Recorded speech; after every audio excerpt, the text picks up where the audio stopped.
السلام علیکم ورحمۃ اللہ وبرکاتہ۔ ان الحمد للہ نحمده ونستعینه ونستغفره ونعوذ باللہ من شرور انفسنا وسیئات اعمالنا من يهده الله فلا مضل له ومن يضلل فلا هادي له واشهد ان لا اله الا الله وحده لا شريك له واشهد ان محمدا عبده ورسوله اما بعد فان خير الحديث كتاب الله وخير الهدي هدي محمد صلى الله عليه وسلم وشر الأمور محدثاتها وكل محدثات بدعة وكل بدعة ضلالة وكل ضلالة في النار۔ أعوذ بالله من الشيطان الرجيم، بسم الله الرحمن الرحيم، وأن هذا صراطي مستقيما فاتبعوه ولا تتبعوا السبل فتفرق بكم عن سبيله ذلكم وصاكم به لعلكم تتقون۔ وقال عز من قائل وإن تطيعوه تهتدوا، وقال عز من قائل فإن آمنوا بمثل ما آمنتم به فقد اهتدوا۔ وقال النبي صلى الله عليه وسلم عليكم بسنتي وسنة الخلفاء الراشدين المهديين من بعدي تمسكوا بها وعضوا عليها بالنواجذ إلى آخر الحديث۔ وقال النبي صلى الله عليه وسلم نضر الله امرأ سمع منا حديثا فحفظه فبلغه إلى غيره إلى آخر الحديث۔ جمعیت اہل حدیث، ضلعی جمعیت اہل حدیث رتناگری کے قابل احترام ذمہ داران، اسی طرح سے مرکز الدعوت الاسلامیہ والشؤون الخیریہ کے قابل احترام صدر محترم، اس کے ناظم اعلیٰ، اسی طرح سے دیگر تمام معزز اراکین اور ذمہ داران، اس مرکز سے وابستہ تمام تر ذمہ داران، منصوبین، تمام علماء، فضلاء، دعات و مبلغین، مدرسین، اسی طرح سے تمام بزرگان، حوصلہ مند نوجوانان، عزیز بچوں، دیگر تمام حاضرین، آج کے اس ماہانہ اجتماع میں، ماہانہ درس میں جو ایک لمبے عرصے سے آپ کے اس مرکز میں ضلعی جمعیت کے زیر اہتمام منعقد ہوتا آ رہا ہے، اس سلسلے کی آج کی اس مجلس میں جو عنوان منتخب کیا گیا ہے وہ اللہ کے فضل و کرم سے، اس کی توفیق سے، اللہ کے نبی صلی اللہ علیہ وسلم کی سنت اور اس کی حدیث پر پختگی کے ساتھ، مضبوطی کے ساتھ جمے رہنے، اور اسی طرح سے اس سلسلے میں جو بہت سارے شبہات اور بہت سارے اعتراضات یا غلط فہمیاں لوگوں کے ہاں پائی جاتی ہیں، اس سلسلے میں بعض ضروری باتیں اور چند وضاحتیں آپ کے سامنے کرنی ہے، یہ آج کا عنوان ہے۔ دعوت اہل حدیث کی حقیقت اور بعض شبہات کا ازالہ۔ اصل میں اس طرح کے موضوعات کی ضرورت ہمیشہ رہی ہے، اور ہمیشہ اس طرح کے موضوعات پر باتیں بھی ہوتی رہی ہیں۔ اللہ کے کلام کی آیات میں، اللہ کے نبی صلی اللہ علیہ وسلم کی احادیث میں، اسی طرح سے امت کے سلف، صحابہ کرام اور تابعین کی زندگیوں میں اگر ہم دیکھیں، ان تمام چیزوں کا مطالعہ کریں، سرسری طور پر بھی اگر ان تمام چیزوں کا جائزہ لیں تو ہمیں یہ بات معلوم پڑے گی کہ اس منہج کو، اس راستے کو، یعنی دعوت اہل حدیث کو جا بجا بیان کیا گیا ہے۔ اس کے نام الگ الگ انداز کے صفاتی لیے گئے ہیں، ناموں کے سلسلے میں، پہچان کے سلسلے میں، تعارف کے سلسلے میں الگ الگ تعبیرات استعمال کی گئی ہیں، لیکن کتاب و سنت کے نصوص میں، اسی طرح سے سلف امت کی سیرت میں، ان کی زندگیوں میں اس موضوع کا جا بجا تذکرہ موجود ہے، اور اس کے لیے کوئی بہت زیادہ ہمیں لمبی محنت کرنے کی ضرورت بھی نہیں ہے، بس بہت ہی زیادہ ہمیں سنجیدہ ہو جانا ہے، ذہن کو، دل کو شفاف کر لینا ہے، خالی ذہن ہو جانا ہے، اور بہت ہی زیادہ عدل کے ساتھ، انصاف کے ساتھ ہمیں اس مسئلے پر غور کرنے کی ضرورت ہے۔ دعوت اہل حدیث کیا چیز ہے، اس کی حقیقت کیا ہے، اور کیوں اس پر اعتراضات ہو رہے ہیں، اعتراضات کہاں تک صحیح ہیں، اعتراض کرنے والے کہاں تک سوجھ بوجھ رکھتے ہیں، سوجھ بوجھ کی بنیاد پر اعتراضات کرتے ہیں یا اس کے پیچھے اور کچھ اسباب ہیں، وجوہات ہیں، شعوری غیر شعوری طور پر وہ اعتراضات کیے جا رہے ہیں، یہ ساری باتیں حقیقت پہ جاننے سے تعلق رکھتی ہیں۔ اور ایسا بھی نہیں ہے کہ یہ باتیں آپ کے سامنے ہو رہی ہیں تو یہ باتیں اس وقت نہیں ہو رہی ہیں، الحمدللہ تسلسل کے ساتھ یہ موضوعات ہمیشہ زیر بحث آتے ہیں، تحریریں موجود ہیں، کتابیں لکھی جاتی ہیں، مختلف انداز سے اس کے گوشوں کو خطبات کے حوالے سے کے ذریعے سے اسی طرح سے اس طرح کے جو اجتماعات ہیں، پروگرام ہیں، دروس ہیں، اس کی ضمن میں یہ باتیں بیان کی جاتی ہیں، لیکن یہ باتیں بیان کی جاتی رہنی چاہیے، بار بار ان باتوں کا تذکرہ آنا چاہیے، کیونکہ یہ وہ سب سے بنیادی بات ہے، سب سے بنیادی مضمون ہے، موضوع ہے، جس سلسلے میں ہمیشہ گفتگو ہونی چاہیے۔ اس کی وجہ بہت ساری ہے، بہت ساری وجوہات ہیں، کیوں آخر دعوت اہل حدیث پر گفتگو ہو، کیوں آخر راہ سلف کے سلسلے میں گفتگو ہو، کیوں آخر اہل سنت والجماعت کا منہج لوگوں کے سامنے بیان کیا جائے، آخر اس کی کیا اسباب ہیں؟ اس کے اسباب بہت سارے ہیں۔ اس کی وجہ یہ ہے کہ بار بار اسی مشن والوں کا تذکرہ قرآن کریم میں ہے، بار بار ان کی خوبیاں بیان کی گئی ہیں، بار بار ان کی صفات بیان کیے گئے ہیں، اور ان سے وابستہ ہونے، ان سے جڑے رہنے، ان سے جڑنے میں ہدایت، ان سے جڑنے کے نتیجے میں نجات، ان سے جڑنے کے نتیجے میں فوز و فلاح، ان سے جڑنے کے نتیجے میں کامیابی کامرانی کا پروانہ دیا گیا ہے۔ یہ سارے سرسری طور پر چند اسباب ہیں جس وجہ سے اس موضوع پر گفتگو ہونی چاہیے، رہنمائی کی جانی چاہیے، اور اپنے بھائیوں کو بھی جو بسا اوقات بہت سارے آج کل کے اس میڈیا کے دور میں بہت سارے پروپیگنڈے کیے جاتے رہے ہیں پروپیگنڈے، لیکن اس دور میں چونکہ پروپیگنڈے بڑی تیزی کے ساتھ پھیل جاتے ہیں اور لوگ اس کی زد میں آ جاتے ہیں، بیٹھ جاتے ہیں، اس لیے ہمیں چاہیے کہ فتنہ جب تیز رفتار ہو جائے تو اس کا ازالہ اس سے بھی زیادہ تیز رفتاری کے ساتھ کیا جانا چاہیے۔ اسی لیے ہماری اور آپ کی ذمہ داری بنتی ہے کہ اس دور میں خاص طور پر اس موضوع پر گفتگو کی جائے اور اس حوالے سے لوگوں کی غلط فہمیوں کا ازالہ کیا جائے۔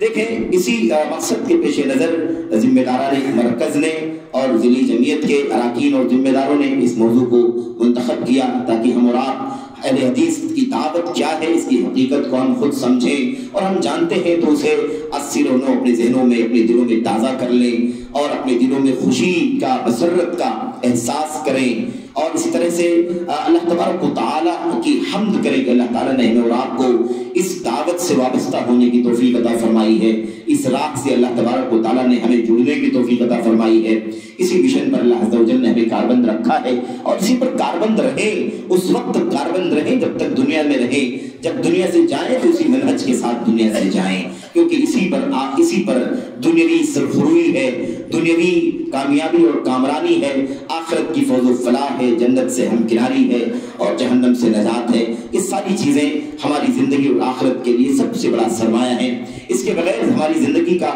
کوئی حاصل نہیں ہے۔ اگر ہم دنیا کے اندر وہ امن اور وہ راحت محسوس نہ کر پائیں جو ہمیں اس دنیا میں رہتے ہوئے حاصل ہونی چاہیے، اس کے اسباب میسر ہیں، اس کے وسائل میسر ہیں، وہ راستہ میسر ہے، وہ مشن ہمارے پاس موجود ہے، تو کیوں نہ ہم اس مشن پر چل کر کے وہ امن و راحت اور سکون محسوس کریں، اور پوری دلجمعی کے ساتھ، پوری للہیت کے ساتھ، اسی طرح سے پورے طور پر آمادگی کے ساتھ، علی بصیرہ، علم کی روشنی میں، پورے اطمینان کے ساتھ، کوئی شک نہیں، کوئی شبہ نہیں، ذہن و دماغ میں کوئی وسوسہ نہیں کہ ہم صحیح راستے پر ہیں یا نہیں ہیں، ایسا جب کوئی مسئلہ نہیں ہے تو پھر ہم کیوں نہ اس راستے کو اچھی طرح سے مضبوطی سے سمجھ لیں اور اس پر کاربند رہ کر کے زندگی گزاریں، اور اسی پر دنیا میں بھی اور اسی پر آخرت میں بھی ہم اللہ تبارک و تعالیٰ کا سامنا کریں۔ تو بہرحال اس مقصد کے پیش نظر اس عنوان کا انتخاب کیا گیا ہے۔ چند باتیں میں انشاءاللہ تبارک و تعالیٰ اللہ کی توفیق مانگتے ہوئے قرآن کریم کی آیات کی روشنی میں، اسی طرح سے اللہ کے نبی صلی اللہ علیہ وسلم کی حدیث کی روشنی میں، اور چند باتیں صحابہ کرام اور بعد کے جو ہمارے اسلاف ہیں، ائمہ، علماء، فقہا، اور ان کی سیرت کی روشنی میں کچھ باتیں میں عرض کرنا چاہوں گا۔ اللہ سے دعا کرتا ہوں کہ اللہ عز و جل ہمیں اور آپ کو دعوت اہل حدیث کی حقیقت جاننے کی توفیق عطا فرمائے، اور جو شبہات اور اس سلسلے میں کنفیوژنز پیدا کی جاتی ہیں ان کی حقیقت کیا ہے، اللہ عز و جل اسے بھی ہمیں سمجھنے کی، اور کہیں ان تمام وجوہات، ان تمام شبہات کی وجہ سے کوئی خلل ذہن کے اندر ہے تو اللہ تبارک و تعالیٰ پورے طور پر تصفیہ کر کے اس منہج پر مضبوطی کے ساتھ کاربند ہونے کی توفیق عطا فرمائے، اور اخلاص کے ساتھ، الہیت کے ساتھ، اپنے بھائیوں کے ساتھ نصح کے ذریعے سے، خیر خواہی کے جذبے کے ساتھ اس مشن کو ان تک پہنچانے کے لیے اللہ تبارک و تعالیٰ توفیق عطا فرمائے۔ دعوت اہل حدیث کیا ہے؟ جب یہ نام ہم لیتے ہیں، یہ بات ہم کہتے ہیں، تو سب سے پہلی بات یہ پیش آتی ہے کہ دعوت اہل حدیث ہے کیا؟ دعوت اہل حدیث یہ کون سی چیز ہے، کیا نام ہے؟ ہم نے تو کبھی سنا نہیں، یہ نام ہم پہلی بار سن رہے ہیں۔ بہت سارے بھائی آج بھی کہتے ہیں، اور یہ حقیقت بھی ہے، بلا شبہ ایسے لوگ ہمیں مل جاتے ہیں جو واقعی کہتے ہیں کہ ہم نے یہ نام کبھی نہیں سنا تھا، ابھی جلدی سنا، چند مہینوں پہلے سنا، چند سالوں پہلے سنا، یا سنا بھی تو اسے بہت زیادہ گھناؤنے انداز میں پیش کیا گیا، اور سننے کے باوجود بھی ہماری کوئی دلچسپی سے نہیں رہی، بلکہ نفرت رہی ہمارے اور اس نام اور اس مشن کے درمیان بہت بڑی خلا حائل کر دی گئی تاکہ ہم اس کے قریب نہ جائیں۔ تو اس طرح کی چیزیں بہت سارے لوگوں سے ان کی زندگیوں کے تجربات میں ہمیں سننے کو ملتی ہیں۔ تو اس لیے بھی ضروری ہے کہ دعوت اہل حدیث کیا ہے، اس کی حقانیت کیا ہے، اسے ہم پہلے خود اچھی طرح سے سمجھ لیں۔ اور بہت سارے ہمارے بھائی ایسے بھی ہیں، میرے بھائیوں اور بزرگوں، دوستوں، نوجوانوں، ساتھیوں، جو اہل حدیث ہیں، الحمدللہ الحدیث کے منہج پر ہیں وہ، لیکن علم کی مجلسوں سے کم وابستگی کی وجہ سے، یا اس کے بالمقابل غیر منہج سلف، غیر منہج اہل حدیث کے سے وابستگی کی وجہ سے، یا اس طرح کے بہت سارے لوگوں سے وابستہ رہنے کی وجہ سے، بہت سارے شبہات اور پروپیگنڈوں کو سننے اور پڑھنے کی وجہ سے وہ کہیں نہ کہیں اپنے ہی منہج کے سلسلے میں، اپنے ہی مشن کے سلسلے میں کہیں نہ کہیں شبہے کا شکار ہیں، اور پورے طور پر بصیرت ان کے اندر نہیں پائی جاتی ہے۔ تو اس کا بھی ازالہ ہونا چاہیے، اس کا بھی ازالہ ہونا چاہیے، کہیں بھی ذرا بھی شک شبہ اس حوالے سے نہیں ہونا چاہیے۔ اور ظاہر ہے کہ اگر شک شبہے کے ساتھ اگر ہم عمل بھی کریں گے تو جو اس مشن پر چلنے کا ثمرہ ہے، اس دعوت کے ساتھ جڑنے کا جو نتیجہ ہے، ہمیں وہ صحیح طور پر حاصل نہیں ہوگا، کیونکہ ظاہر سی بات ہے کہ علم کے ساتھ، بصیرت کے ساتھ جب عمل ہو تو اس کا نتیجہ ہمیں اللہ تبارک و تعالیٰ دنیا میں اور اس طرح سے آخرت میں عطا فرمائے گا۔ تو دعوت اہل حدیث کیا ہے؟ دعوت اہل حدیث آپ کہہ لیں، دعوت سلفیت آپ کہہ لیں، دعوت اہل سنت آپ کہہ لیں، دعوت اہل سنت والجماعت آپ کہہ لیں، یا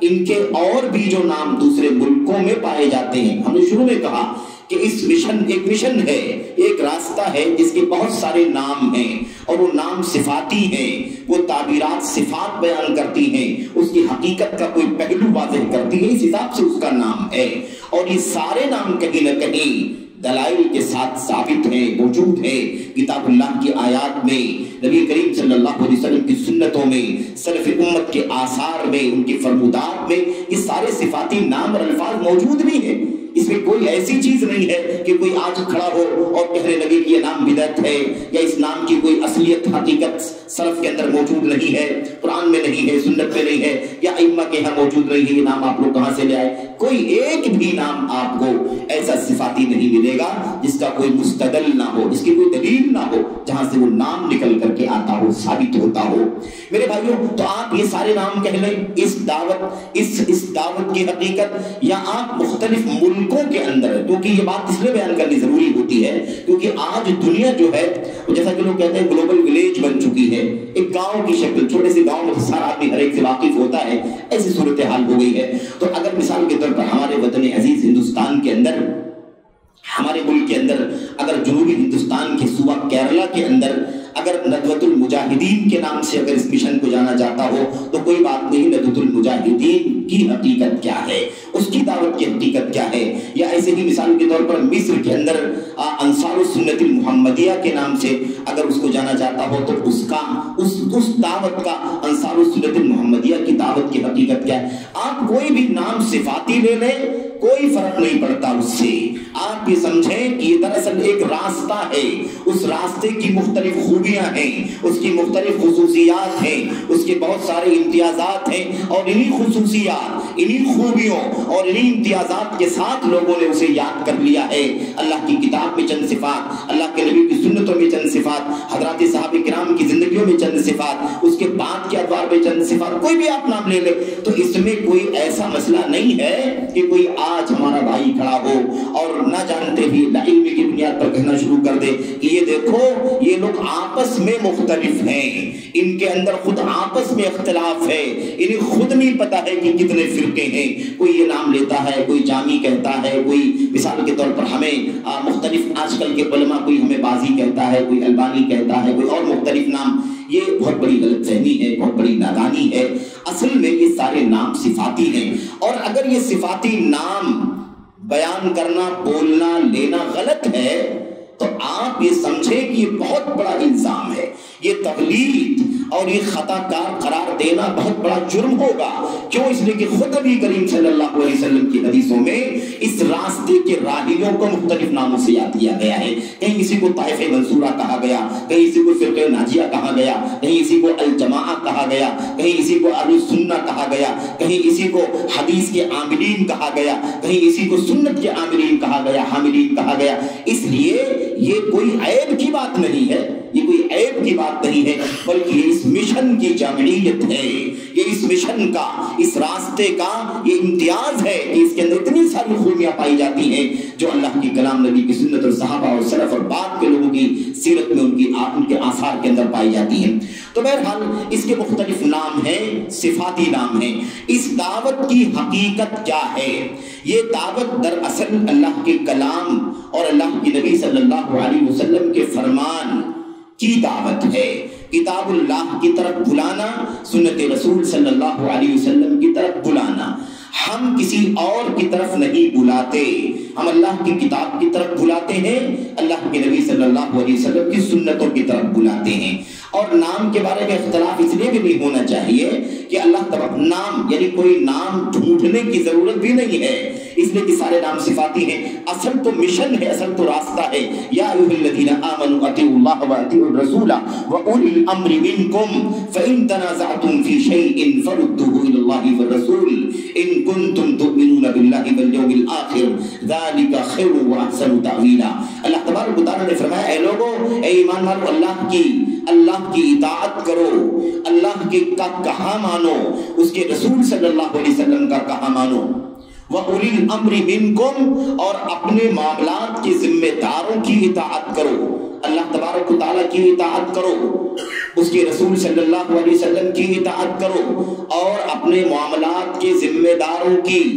یہ آیت کریمہ کا من و ان ترجمہ ہے. یا ایھا الذین آمنوا اطیعوا اللہ واطیعوا الرسول واولی الامر منکم، اے ایمان والو اللہ کی اطاعت کرو، رسول کی اطاعت کرو، اور اپنے ذمہ داروں کی. یہ ہے اس کا ترجمہ. یعنی 2 مرتبہ اللہ تعالیٰ کے ساتھ، اللہ کے رسول کے ساتھ اطیعوا اطاعت کرو کا لفظ دہرایا گیا، اور اس کے بعد تیسری مرتبہ آگے کہا گیا اپنے معاملات کے ذمہ داروں کی. اس لفظ کے ساتھ، معاملات کے ذمہ داروں کے ساتھ اطیعوا کا لفظ ریپیٹ نہیں کیا گیا. میرے بھائیوں، آگے اللہ تبارک و تعالیٰ نے فرمایا اگر تمہارا کسی مسئلے میں تنازع ہو جائے. اچھا، معاملات کے ذمہ دار کون ہیں؟ اس حوالے سے سارے سلف کے اقوال کو اگر اکٹھا کر لیا جائے، تفاسیر کو اکٹھا کر لیا جائے، صحابہ کی، تابعین کی تفاسیر کو اکٹھا کر لیا جائے، تو اس کا خلاصہ یہ ہے کہ اس سے مراد العلماء والامراء، اس سے مراد علماء ہیں اور امراء ہیں. علماء اور امراء، علماء سنت، علماء کتاب، علماء سنت، اور ایسے ہی امراء جو علم کتاب اور علم سنت کے ذریعے سے حکمرانی کرتے ہوں، مسلمانوں کی نظام کو چلاتے ہوں، تو علماء اور امراء اس سے مراد ہیں. اور علامہ ابن القیم رحمۃ اللہ علیہ نے اس بات کو اچھی طرح سے بار بار واضح کیا ہے کہ مراد اس سے دونوں طبقے ہیں، علماء کا بھی طبقہ اور امراء کا بھی طبقہ. لیکن علماء ان دونوں کے اندر وہ سب سے اونچا مقام رکھتے ہیں، کیونکہ امراء بھی علماء کے تابع ہیں، امراء بھی علماء کے تابع ہیں. جو مسلمانوں کے امراء ہیں، مسلمانوں کے ائمہ ہیں، مسلمانوں کے حکام ہیں، مسلمانوں کے حکمران ہیں، بادشاہ ہیں، خلیفہ ہیں، ان کی بھی ذمہ داری ہے کہ وہ کتاب و سنت کے علم کی روشنی میں جو علماء کے ذریعے سے ان تک پہنچے گا، اس علم کے ذریعے سے وہ نظام حکومت چلائیں، امارت چلائیں، خلافت چلائیں. تو اصل میں ولی امر صحیح معنوں میں اصل جو ہے وہ اللہ تبارک و تعالیٰ کے یہاں، اللہ تبارک و تعالیٰ کی کتاب میں جو مراد ہے وہ امت کے علماء ہیں. تو امت کے علماء، اولو الامر سے مراد کون ہے؟ امت کے علماء اور عمرا، اور ان دونوں میں بالادستی ہے علماء کو، کیونکہ عمرا بھی علماء کے تابع ہیں۔ اس کے بعد اللہ تبارک و تعالیٰ فرماتا ہے فَإِن تَنَازَعْتُمْ فِي شَيْءٍ فَرُدُّوهُ إِلَى اللَّهِ وَالرَّسُولِ، اگر تمہارا کسی چیز میں تنازع ہو جائے، جھگڑا ہو جائے، اختلاف ہو جائے، فَرُدُّوهُ إِلَى اللَّهِ وَالرَّسُولِ، تو اسے لوٹا دو، اسے لوٹا دو رسول کی، اللہ کی طرف اور رسول کی طرف۔ اللہ تبارک و تعالیٰ کے کلام کی اس آیت کریمہ کا مشن ہی اللہ کے فضل و کرم سے دعوت اہل حدیث ہے، یہی مشن ہی دعوت اہل سنت ہے، یہی مشن ہی دعوت سلفیت ہے، یہی حقیقت ہے دعوت اہل حدیث کی، دعوت سلفیت کی، اور ایسے ہی دعوت آپ طائفہ منصورہ کہہ لیں، فرقہ ناجیہ کہہ لیں، جو بھی نام آپ دے لیں، یہی مشن ہے، یہی مشن ہے اور یہی اس کا خلاصہ ہے۔ تو یہ حقیقت ہے اس دعوت اہل حدیث کی کہ یہ دعوت دیتے ہیں اللہ تبارک و تعالیٰ کا کہا مانو،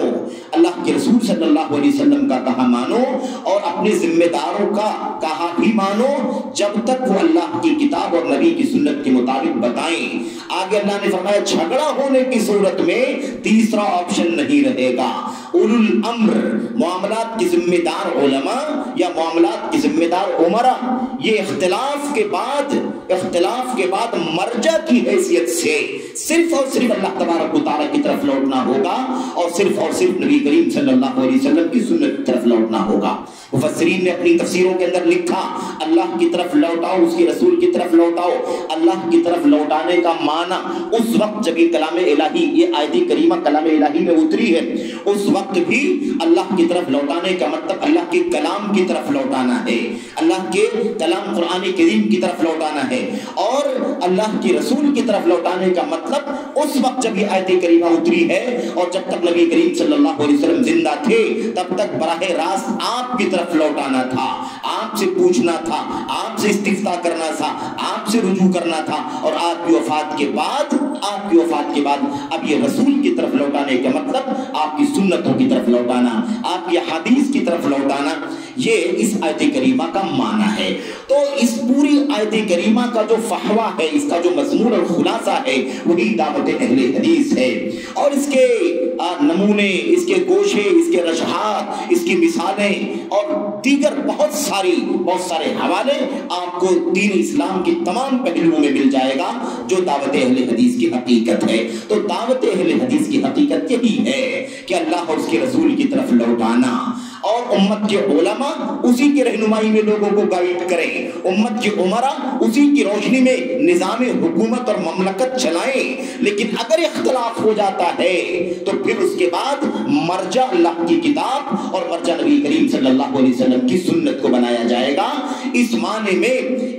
میں کہ وہی اصل ہے، اسی کی تبلیغ پر مامور ہے امت کے علماء، اسی کی تبلیغ پر پہنچانے پر مامور ہے امت کے ائمہ، اسی پر مامور ہے امت کے محدثین اور فقہاء، اسی پر مامور ہے امت کے دعات اور مبلغین اور مصلحین اور مرشدین، سب اسی کے نشر و اشاعت کے مشن پر مامور ہے۔ کسی کی اپنی بات، کسی کا اپنا فکر،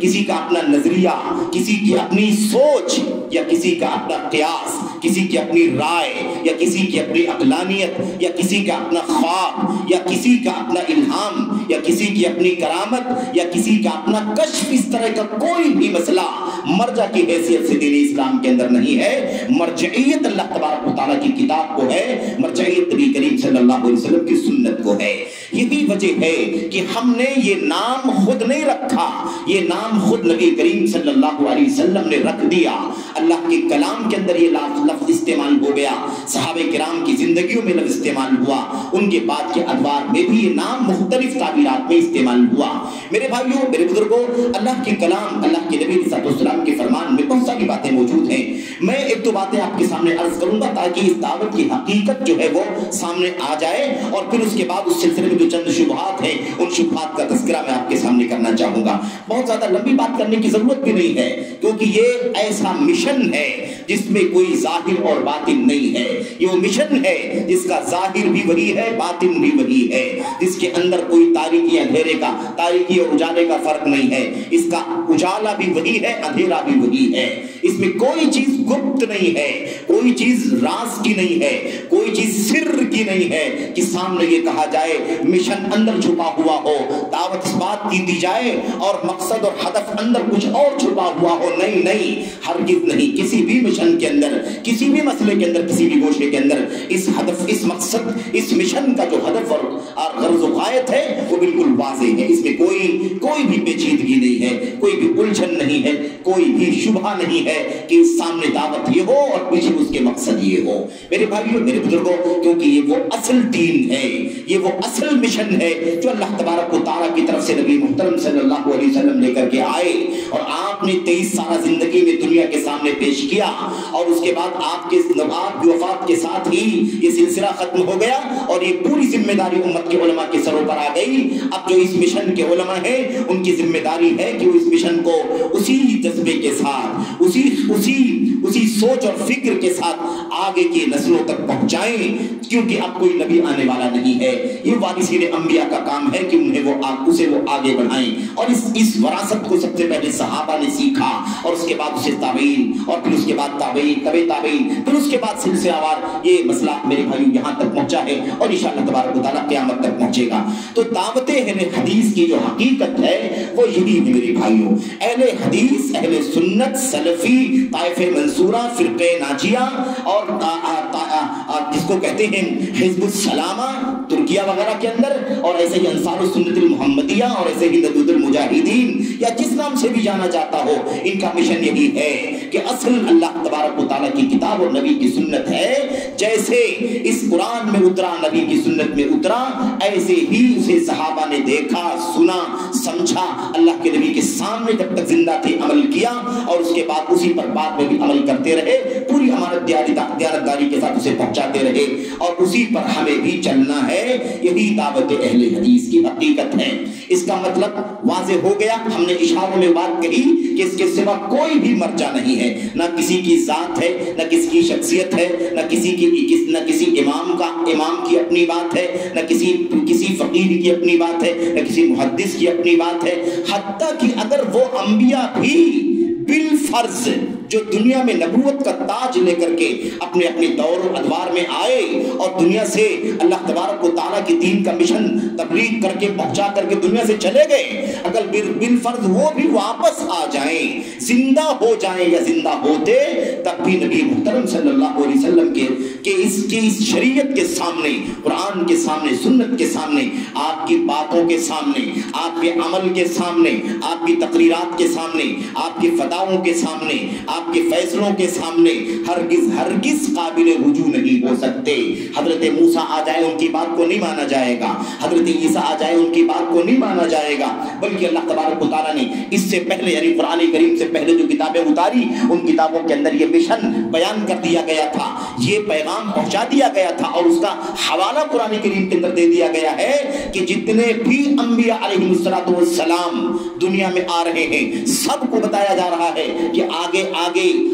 آنے والا ایک نبی ہے, بعد میں آنے والا ایک نبی ہے. ہر نبی اپنی امت کو یہ سمجھائے کہ اگر تم میں سے کوئی زندہ رہا اور اس نبی کو پایا تو اس کی بات کو ماننا ضروری ہے, اس کی اتباع کرنا ضروری ہے. حتیٰ کہ یہ انبیاء بھی, آپ اندازہ لگائیے کہ نبی کی بات کو, نبی کے قول کو, نبی کی سنت کو اپنانا کتنا اہم ہے. اس مسئلے کو سمجھایا گیا کہ اگر تم زندہ رہو گے, اے انبیاء تم زندہ رہو گے تو تم بتاؤ کہ تم اقرار کرتے ہو کہ نہیں کرتے ہو کہ تم اس نبی کی پیروی کرو گے. اس کا مطلب یہ ہے کہ تم رہو گے تو تم بھی پیروی کرو گے, اور تم نہیں تو جو تمہاری امت کے لوگ باقی بچیں گے انہیں تاکید کر کے جاؤ, انہیں یہ مشن سمجھا کر کے جاؤ کہ آخر میں جو نبی آئے گا اس پر تمہارا ایمان ہونا, اس کی اتباع کرنا ضروری ہے. ورنہ مجھ پر ایمان لانے کے باوجود بھی تم جنت کے مستحق نہیں ہو سکتے, مجھ پر ایمان لانے کے باوجود بھی تم جہنم سے نجات نہیں پا سکتے, دنیا میں عزت نہیں پا سکتے. تم نے کسی کا بھی حوالہ دے دیا ہو. تو اگر انبیاء علیہ السلام بھی آئے تو انہیں بھی ایک نبی ایک امتی کی حیثیت سے نبی کریم صلی اللہ علیہ وسلم کی اس دنیا میں رہنا ہوگا. اور یہی وجہ ہے میرے بھائیوں کہ حضرت عیسیٰ علیہ السلام کی وفات نہیں ہوئی ہے, وفات نہیں ہوئی ہے, موت نہیں ہوئی ہے. وفات بولنے میں ذرا شبہ ہو جاتا ہے. وفات کے معنی ہوتے ہیں وقت پورا کرنا, یہ وقت جیتے جی پورا کرنا اور وقت مرنے سے پہلے پہلے کا پورا کر لینا, یعنی پوری زندگی کا وقت پورا ہو جائے تو ہی وفات ہے. اور جتنا پیریڈ جیتے جی رہنے کا متعین کیا گیا ہے اگر وہ پورا ہو جائے تو اسے بھی وفات کہتے ہیں. حضرت عیسیٰ علیہ السلام کی وفات جو ہوئی ہے وہ موت کے معنی میں نہیں ہوئی ہے, یعنی زندگی کے ساتھ جیتے جی جتنی مدت طے کی گئی تھی اتنی مدت پوری کر لی اور اس کے بعد اللہ تبارک و تعالیٰ نے ان کو زندہ اٹھا لیا. اور اس کے بعد اب قرب قیامت ایک بڑی نشانی بن کر کے آئیں گے اور اس وقت وہ محمد رسول اللہ صلی اللہ علیہ وسلم کی امت کے ایک فرد ہوں گے, ایک امتی کی حیثیت سے رہیں گے. نہ ان کی شریعت, نہ ان کی انجیل, نہ ان کی اپنی سنت, نہ ان کے اپنے فتوے, نہ ان کے اپنے فیصلے, نہ ان کے اپنے مسائل, کوئی بھی ایک لفظ بھی ان کی سنت و شریعت کا آپ کے آنے کے بعد اس امت میں ہرگز فالو کیے جانے کے قابل نہیں ہوگا, بلکہ اس کو ماننے والا ہلاکت کے راستے پر چلے گا, اس کو ماننے والا گمراہی کے راستے پر چلے گا. اس لیے مسئلہ بہت باریکی سے سمجھا دیا گیا ہے. اسی لیے دعوت اہل حدیث کے اندر اس بات کی گنجائش ہرگز نہیں ہے کہ غیر نبی کو ذرا بھی نبی کے مقابلے میں کھڑا کیا جائے, غیر نبی کو کسی بھی مسئلے میں ایسی اہمیت دی جائے کہ نبی کا فرمان نیچے چلا جائے, نبی کے فرمان کی حیثیت ثانوی ہو جائے, یا نبی کے فرمان کے سامنے کسی اور کے فرمان کا حوالہ دیا جائے, کسی اور کے قول کا, کسی اور کے فعل کا حوالہ دیا جائے, کسی اور کے فتوے کا حوالہ دیا جائے, چاہے یہ نام کتنا بھی بڑا ہو. اور جب انبیاء کی بات آ گئی کہ انبیاء کے بھی حوالے نہیں دیے جا سکتے, تو بھلا بتاؤ کہ کسی اس نبی کے امتی کے حوالے کا حوالہ کیسے دیا جا سکتا ہے. میرے بھائیوں, میرے بزرگوں, تو حضرت عیسیٰ جب آئیں گے تو امتی کی حیثیت سے آئیں گے اور وہ امت محمد صلی اللہ علیہ وسلم کی طرح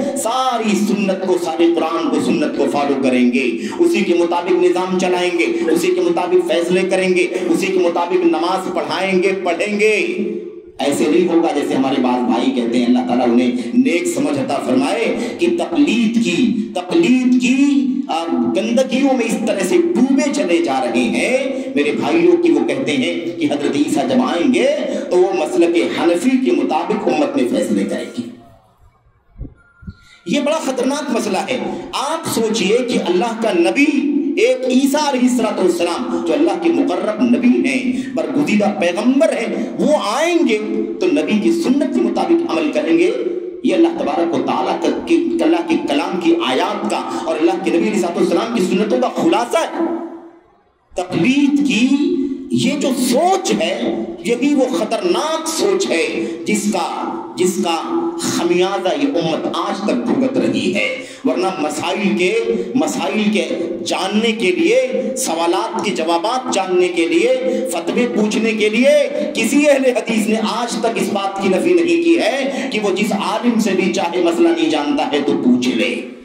کوئی نفی نہیں کرتا, بالکل بلا شبہ. ایک شخص کے لیے اس بات کی اجازت ہے کہ اگر وہ عالم نہیں ہے, طالب علم نہیں ہے, وہ دلیلوں کو, حوالوں کو, استدلال کو اور اس کے سارے معلوم علیہ کو نہیں سمجھتا ہے, نہیں سمجھ سکتا ہے, بلکہ وہ عام آدمی ہے, کام کرنے والا ایک عامل ہے, ایک لیبر ہے مثال کے طور پر, تو اسے اس بات کا حکم ہے, باقاعدہ اجازت نہیں, حکم ہے کہ وہ اہل علم سے جا کر کے پوچھے کہ مجھے اس مسئلے کا جواب بتاؤ, قرآن میں سنت میں کیا ہے, مجھے نہیں معلوم, میں نادان ہوں, میں لا علم ہوں, مجھے بتاؤ کہ مجھے طلاق کیسے دینا ہے, مجھے بتاؤ مجھے نماز کیسے پڑھنی ہے, مجھے بتاؤ مجھے خلا کیسے دینی ہے اپنی بیوی کو, مجھے بتاؤ مجھے یہ حلال ہے کہ حرام ہے, یہ کاروبار, یہ ساری چیزیں ہمیں. میرے بھائیو, اس بات کا کوئی اہل حدیث کبھی انکار نہیں کرتا, بلکہ اس بات کی دعوت دیتا ہے, اجازت ہے, بلکہ حکم ہے. جسے مسئلہ نہیں معلوم ہے, بلا کسی تخصیص کے, بلا کسی تعین کے, بلا کسی کو فکس کیے ہوئے, مقرر کیے ہوئے کہ میں اسی سے پوچھوں گا, اسی سے پوچھ کر کے عمل کروں گا, اسی کی پیروی کروں گا, اس کے بغیر اگر وہ کسی سے بھی مسئلہ پوچھتا ہے, عالم دین ہے, اس کے پاس جائے, بھائی آپ مجھے بتائیے کتاب و سنت کے مطابق مجھے کیا کرنا چاہیے. اس میں کوئی حرج کی بات نہیں, بلکہ واجب ہے. فَاسْأَلُوا أَهْلَ الذِّكْرِ إِن كُنتُمْ لَا تَعْلَمُونَ کا یہی مطلب ہے. تو دعوت اہل حدیث میں کسی غیر نبی کو نبی کے مقام پر رکھنے کی گنجائش نہیں. یہ بنیادی مسئلہ ہے. یہ کہاں سے لے لیا ہم نے؟ اتنی شدت کی بات ہم کہاں سے کرنے لگے؟ شدت ابھی آئے گی بات انشاءاللہ شبہات کے ضمن میں کہ لوگ یہ بھی ایک شبہ پیش کرتے ہیں کہ بڑا تشدد ہے اہل حدیثوں کے یہاں. میرے بھائیو، تشدد کا معنی کیا ہوتا ہے؟ تشدد کا لفظ کس معنی پر دلالت کرتا ہے اور ہماری حقیقت جو ہے اس کا تشدد سے کیا تعلق ہے؟ آئے گی بات انشاءاللہ تبارک و تعالیٰ. تو دیکھیے یہ مسئلہ وہیں سے لیا گیا ہے. کہاں سے؟ اسی آیت کریمہ سے. اگر تنازع ہو جائے، اختلاف ہو جائے تو اسے اللہ اور اس کے رسول کی طرف لوٹا دو، جس کی طرف پہلے کہا گیا تھا کہاں مانو اللہ کا، کہاں مانو رسول کا، کہاں مانو کس کا؟ بغیر کہاں مانو کے لفظ کے، اور اپنے معاملات کے ذمہ داروں کا کہاں مانو. اختلاف کے بعد، اختلاف اور تنازع کے بعد لوٹانا ہے مسئلے کو اللہ کی طرف، لوٹانا ہے اللہ کے رسول صلی اللہ علیہ وسلم کی طرف. لا طاعت لمخلوق فی معصیۃ الخالق. اللہ تبارک و تعالیٰ کی نافرمانی میں کسی مخلوق کی بات نہیں مانی جائے گی، کسی مخلوق کی اطاعت نہیں کی جائے گی، فرما برداری نہیں کی جائے گی. میرے بھائیوں، تو یہ مسئلہ بالکل واضح ہو جانا چاہیے کہ دعوت اہل حدیث میں اللہ کی کتاب، نبی کی سنت، اور اللہ کی کتاب اور نبی کی سنت کو سب سے پہلے جس نے اترتے ہوئے دیکھا، جس نے سنا، جس نے اس پر عمل کرتے ہوئے مشاہدہ کیا نبی کریم صلی اللہ علیہ وسلم کا، ان لوگوں نے جیسے اس قرآن کو، سنت کو برتا ہے ویسے ہی ہم برتے. یہ اہل سنت والجماعت کا، یہ اہل حدیث کا، یہ سلفیوں کا مشن ہے اور یہی ہماری دعوت کی حقیقت ہے. یہاں پر میں ایک دو باتیں اور ذکر کر دوں. وہ یہ ہے کہ دعوت اہل حدیث کے اندر سب سے زیادہ ایک اور اہم اور بنیادی بات ہے، اور وہ بات یہ ہے کہ اگر ہم یہ کہتے ہیں، ایک جگہ ہم یہ کہتے ہیں کہ اس مشن کے اندر، اس دعوت کے اندر کسی غیر نبی کو نبی کے مقام پر بیٹھانے کی گنجائش نہیں ہے، قول میں، فعل میں، عمل میں، تقریر میں، فتوے میں، فیصلے میں نبی کریم صلی اللہ علیہ وسلم پر مقدم کرنا، اس کی گنجائش ہرگز نہیں ہے. اس کا مطلب یہ کوئی نہ سمجھے کہ ہم اللہ کے نبی، اللہ کی کتاب اور نبی کی سنت کے علاوہ، اور ہم صحابہ سلف کا نام لیتے ہیں، اس کے علاوہ غیر نبی میں جس کو ہم مخاطب کر رہے ہیں، چاہے وہ ائمہ اربعہ ہوں یا دیگر ائمہ مجتہدین ہوں، یا مختلف فرقوں کے جماعتوں کے پیشوا ہوں، یا مختلف علماء اور علماء محدثین ہوں، یا مثال کے طور پر مفتیان کرام ہوں یا مرشدین ہوں، ان کی ہم تنقیص کرتے ہیں، ان کی ہم بے عزتی کرتے ہیں، یہ معنی ہرگز نہیں لینا چاہیے. اللہ کے نبی صلی اللہ علیہ وسلم کے سامنے، آپ کے حکم و فعل کے سامنے، آپ کے فقہ و فتوے کے سامنے، فیصلے کے سامنے کسی کی گنجائش نہیں ہے. اس کا مطلب کیا ہے؟ اس کا مطلب یہ ہے کہ اس کی اپنی حیثیت مسلم ہے. وہ ایک امام ہے، ایک عالم ہے، ایک مفتی ہے، ایک مرشد ہے، ایک امام، اپنی حیثیت پر وہ ہے، اس کی کوئی تنقیص کی بات نہیں ہے. اصل یہ ہے کہ اس کی یہ بات کتاب و سنت کے خلاف ہے، اس لیے اس کی یہ بات ناقابل قبول ہے، مردود ہے. من احدث فی امرنا ھذا من عمل عملا لیس علیہ امرنا فہو رد. جو بھی کوئی عمل کرے، جو بھی کوئی نئی بات نکالے، مردود ہے کہ نہیں مردود ہے. تو اصل میں مسئلہ کیا ہے؟ مسئلہ یہ ہے کہ لوگ یہاں سے شبہ پیدا کرنا شروع کرتے ہیں. یہ دیکھو یہ ائمہ کرام کو نہیں مانتے، یہ دیکھو گستاخیاں کرتے ہیں، یہ دیکھو اتنے بڑے امام ہیں، اتنے بلند پایا ہے، اتنی خدمات ہیں. ہمارے بہت سارے بھائی کہتے ہیں کہ یہ دیکھو اس طرح سے یہ باتیں، اس طرح سے یہ لوگ توہین کرتے ہیں، تنقیص کرتے ہیں. یہ بھی یاد رکھیں، یہ اسی کا حصہ ہے. اللہ کی اطاعت کرو، اس کے رسول کی اطاعت کرو، اور اولو الامر کا کہاں مانو، یہ اسی کا حصہ ہے میرے بھائیوں. اسی کتاب کے اندر، اسی سنت کے اندر امت کے علماء کا، امت کے ائمہ کا، امت کے فقہاء کا، امت کے مرشدین کا، مصلحین کا احترام کرنا واجب ہے، اور ہم اس مشن پر چل رہے ہیں. الحدیث کبھی بھی کسی امام کی گستاخی کرنا جائز نہیں سمجھتے. حضرت ابو حنیفہ رحمۃ اللہ علیہ کا کوئی مسئلہ اگر کتاب و سنت کے خلاف ہے اور ہم اسے نہیں مانتے، یا ہم کہتے ہیں کہ تم بھی نہ مانو، اسے چھوڑ دو،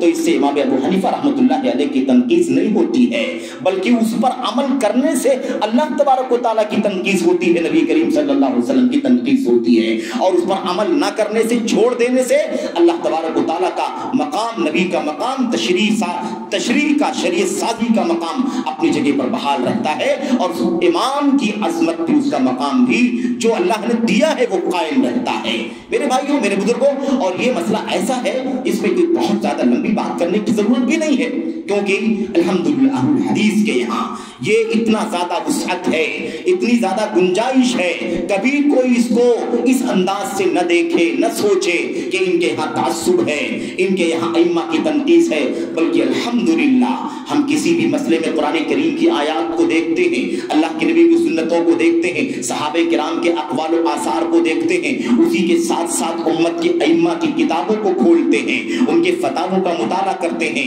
ان کے فیصلوں کو دیکھتے ہیں، ان کی سیرت کا مطالعہ کرتے ہیں، انہوں نے اس بات کی تفسیر کیسے کی ہے، انہوں نے اس بارے میں ان کا قول کیا ہے، اس بارے میں ان کا فتویٰ کیا ہے، ہم الحمدللہ مطالعہ کرتے ہیں اور اس کو پیش بھی کرتے ہیں۔ آج بہت سارے بھائی ضمناً یہ بات آ گئی، بہت سارے بھائی ہماری کوئی کتاب دیکھتے ہیں جو مثال کے طور پر جماعت اہل حدیث کی طرف سے پرنٹڈ ہے یا علماء اہل حدیث کی طرف سے وہ لکھی گئی ہے مثال کے طور پر، اور اس کے اندر ائمہ اربعہ کا نام ہے، حضرت ابو حنیفہ رحمۃ اللہ علیہ کا فتویٰ، فلاں فلاں فلاں فتویٰ، اس مسئلے میں امام شافعی کا فتویٰ، اس معاملے میں امام مالک کے فتوے، اس سلسلے میں امام احمد بن حنبل کے فتاوے اور دیگر ائمہ کے فتاوے، تو کہتے ہیں یہ دیکھو یہ تو اپنے آپ کو اہل حدیث کہنے والے لوگ ہیں، ائمہ کو نہیں مانتے، تم کو حق نہیں پہنچتا کہ ائمہ کرام کے حوالے دو، تم تو اماموں کو نہیں مانتے ہو، اماموں کو نہیں مانتے اس لیے تم اماموں کا حوالہ نہیں دے سکتے۔ اس طرح کی بات ہے، یہ شدت کی بات ہے، یہ شدت کی بات ہے، یہ نادانی کی بات ہے۔ کس نے کہا کہ اہل الحدیث ائمہ کو نہیں مانتے؟ نہیں مانتے کا معنی کیا ہے؟ نہیں مانتے کا معنی یہ ہے، سمجھ لو اچھی طرح سے، کہ جہاں کتاب و سنت کی خلاف ورزی ان کے قول و فعل سے ہوتی ہے، فتوے سے ہوتی ہے، مسئلے سے ہوتی ہے، وہاں ہم ان کے اس قول کو نہیں مانتے، ان کی امامت کو مسلم سمجھتے ہیں، ان کی امامت کا احترام کرتے ہیں، ان کے نام کے ساتھ رحمت اللہ علیہ کہنا ضروری سمجھتے ہیں، ان کے لیے غلطیاں جو ان سے ہوئی ہیں مغفرت کی دعا کرنا اپنے ایمان کا حصہ سمجھتے ہیں۔ والذین جاءوا من بعدهم يقولون ربنا اغفر لنا ولإخواننا الذين سبقونا بالإيمان ولا تجعل في قلوبنا غلا للذين آمنوا ربنا إنك رؤوف رحيم۔ تو ہم تو اپنے پچھلے والوں کے لیے مغفرت کی دعائیں کرتے ہیں، یہ بھی اللہ کا کلام ہے، یہ بھی منہج اہل حدیث ہے، یہ بھی دعوت اہل حدیث ہے۔ تو یہ جو عجیب و غریب انداز کی باتیں ہیں نا، اس کا حقیقت سے میرے بھائیوں کوئی تعلق نہیں ہے۔ ہمیں سب سے زیادہ حق ہے کہ ہم کتاب و سنت کے حاملین ہیں اور منہج سلف کی دعوت دینے والے لوگ ہیں، کسی امتی کی بات کو کتاب و سنت پر مقدم کرنا روا نہیں سمجھتے۔ ہمیں سب سے زیادہ حق ہے کہ ہم کتاب و سنت کو سمجھنے کے لیے امت کی تحریروں کا مطالعہ کریں، امت کے فتاووں کا مطالعہ کریں، امت کے کبار علماء ائمہ مجتہدین کی تحریروں کا، ان کے فقہوں کا، ان کے فقہ کا، ان کے فتاووں کا مطالعہ کریں، اس کے حوالے دیں، اور الحمدللہ ہم اس مشن پر قائم ہیں، اس مشن پر قائم ہیں۔ اور اتنی بھی الحمدللہ میرے بھائیوں، میرے بزرگوں، بات ہمارے ہاں بطور خصوصیت موجود ہے اللہ کی فضل و کرم سے، کہ ہم ان کی غلطیوں کے باوجود بھی، ان کی غلطیوں کے باوجود بھی، ایک سے زیادہ غلطیوں کے باوجود بھی ان ائمہ کی کبھی تنقیص کرنے کے لیے زبان نہیں کھولتے، کیونکہ ہمارا ایک اصولی ایمان ہے کہ دنیا میں اگر کوئی معصوم ہے تو وہ معصوم ہے جسے رب ذوالجلال نے معصوم بنایا ہے، جسے اللہ نے معصوم نہیں بنایا وہ معصوم نہیں ہو سکتا۔ اس لیے غلطی سب سے ہو سکتی ہے، غلطی سب سے ہو سکتی ہے، اور اسی لیے ہم غلطیوں کو واضح کرنا بھی اپنا ایمان سمجھتے ہیں کہ دیکھو یہاں سے غلطی ہو گئی ہے، یہاں شاید چوک ہو گئی ہے، یہ دلیل سامنے نہیں آئی ہوگی، یا سمجھنے میں فرق پڑ گیا، یا مثال کے طور پر فلاں قول ان کے سامنے نہیں آیا، اس وجہ سے یہ مسئلہ ان کے یہاں غلط ہو گیا، اور اس غلطی کی نشاندہی کرنا ایمان سمجھتے ہیں، ادب کے ساتھ، احترام کے ساتھ اس پر نوٹ لگاتے ہیں، اس پر حاشیہ لگاتے ہیں، تاکہ کوئی اس کو پڑھ کر کے آنکھ بند کر کے پڑھے اور گمراہ نہ ہو جائے، کیونکہ ہم سب پابند ہیں، ایمان ہم نے رب ذوالجلال کا، ایمان ہم نے نبی کریم صلی اللہ علیہ وسلم کا قبول کیا ہے، تو اب ہم کسی اور کی بات کو ماننے کے مکلف نہیں ہیں۔ یہی بات، یہی دعوت اہل حدیث کا مشن حضرت امام مالک رحمۃ اللہ علیہ نے اپنے اس تاریخی جملے میں فرمایا تھا، کل راد و مردود علیہ الا صاحب هذا القبر، ہر آدمی کی بات کو لیا بھی جا سکتا ہے، ہر آدمی کی بات کو چھوڑا بھی جا سکتا ہے، سوائے اس قبر والے نبی محمد صلی اللہ علیہ وسلم کی۔ کل یؤخذ من قوله ویرد الا صاحب هذا القبر، ہر آدمی کی بات کو لیا جائے گا، ہر آدمی کی بات کو چھوڑ بھی دیا جائے گا، سوائے اس قبر والے کی، اس کی بات کو چھوڑا نہیں جا سکتا۔ اس کی بات آ گئی تو ہمیں ماننا ہی ماننا ہے، اب اس کے سامنے کسی کا بھی حوالہ نہیں، نہ حضرت موسیٰ اور عیسیٰ کا،